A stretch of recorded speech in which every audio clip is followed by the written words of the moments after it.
போயிட்டு வரணும் சரியாகுது.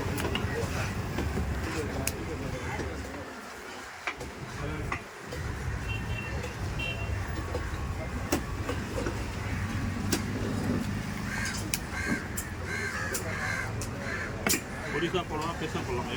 சிறுசாக போட்டு பெருசா புட்டு வைப்பீங்களா? இல்லை புட்டு வைக்க மாட்டேன். அது அப்படியே நம்ம ஸ்லைஸாக அதே போல் கம்மியாக போட்டுக்கலாம்.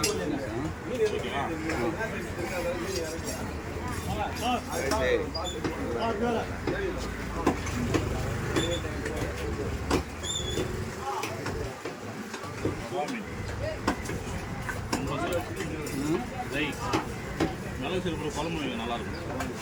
குழம்பு வச்சா நல்லா இருக்குமா? அருமையாக இருக்கும். வறுக்குறீங்களா? வறுக்கிறதோட குழம்பு வச்சு சாப்பிட்டா தான் உடம்பு வைக்கிறாங்க. வறுக்கிறது தான் வந்து வேஸ்ட். மருந்தாக சாப்பிட்ணுன்னா குழம்பு தான். குழம்பு புட்டு சுவைக்கு சாப்பிட்ணுன்னா வறுத்து சாப்பிடணும்.